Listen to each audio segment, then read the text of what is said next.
In the closed-eye experiment, we paid attention briefly to the location of our minds. Let's look further into this, but now with our eyes open. Where are our minds? Are they central, in our heads, separate from the rest of the world? Or are they at large, undivided from the world? Others tell me that my thoughts are in my head. I accept this way of thinking about my mind, the public view of me. My mind is here, yours is there. But my private experience is different. My thoughts are not in my head here, simply because I don't find my head here. Instead, I find boundless awareness. This awareness contains both my thoughts and feelings and the world. My mind is undivided from the world. Here's a way of illustrating this. I'm looking at this apple from the emptiness at my center. I see its shape and color there, from this shapeless, colorless space here. I'm also thinking about the apple. It's red, it's round, it's ready to eat. Where are my thoughts? Others say my thoughts are in my head, but I find no head here. Instead, I find capacity that is filled both with my thoughts and the apple. My thoughts about things are not distant and separate from those things. My thoughts are out there, connected to the world. Obviously, others do not see my thoughts there in the world, but my experience is different. My mind is at large in the world. I find no dividing line separating my mind from the world. It's the same with my feelings. I feel pleasure in seeing the color and shape of this mango. I feel a desire to eat it. My feelings and reactions are not contained inside a person here at my center. They're out there in the world. My feelings of wonder merge with the snowdrops. My excitement isn't separate from the fire. I'm capacity for a world filled with feeling.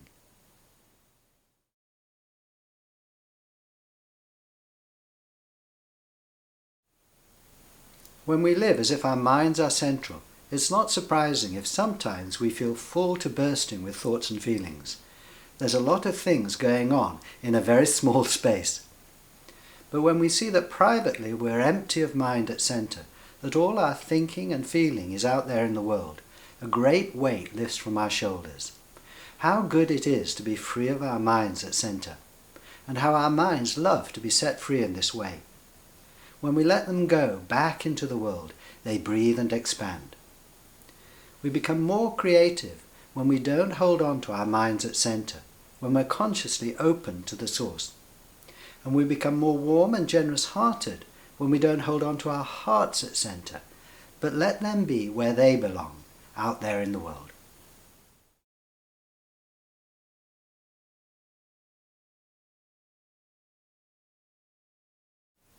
Locating our minds and hearts out there in the world doesn't mean, however, that we ignore them or stop being responsible for what we think and feel. In fact, we're likely to be more aware and more responsible, not less. Our minds and hearts are no longer hidden inside us, but are out in the open, in front of us, so to speak, on show in the clear light of consciousness. And as who we really are, not only are we responsible for the thoughts and feelings that flow from within us, we're also responsible for everything, since everything flows from this incredible mystery at our center. Obviously, as people, we don't create the world, but as this mystery, we do.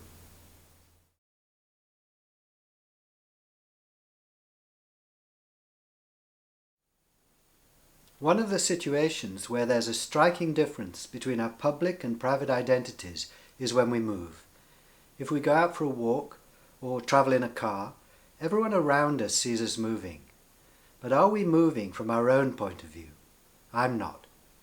Here's an experiment you can do to see if you're the same. Point at your no face and slowly turn around. For others, you're turning whilst the world remains still. But is it the same from your point of view? Here's my experience. Beyond my finger, I see the room going past. But this side of my finger, I see no movement at all. Here at center, I'm still. It's the world that's moving. Notice how this is true whenever you're on the move.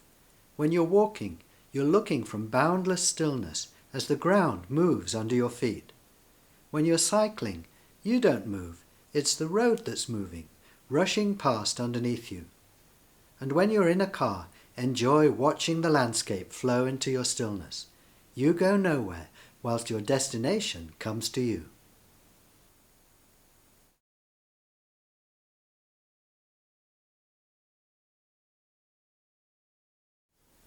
If we're only aware of our public identity, then we see ourselves as always on the move, and this can at times be tiring and stressful. We never quite stop, never quite rest. But if we're also aware of our private identity, aware of this stillness at the heart of our lives, then we find within ourselves profound peace and rest, even when we're rushing about. Being aware of this inner stillness is both deeply relaxing and energizing.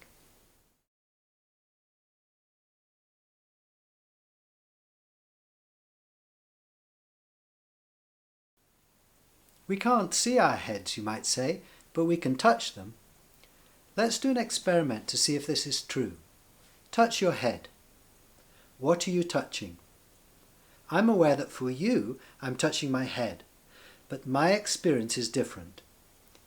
This is the difference between the public and the private. From my point of view, my hand disappears into empty space here at my center, and then I experience lots of sensations, but they're not happening in a head here, they're happening in boundless awareness. They don't solidify me into a thing here, they don't limit me. Even whilst I'm experiencing them, I remain spacious and at large. What do you find? Do your sensations add up to a head there at your center, inside which you're living? Or are you capacity for your sensations, just as your capacity for everything else?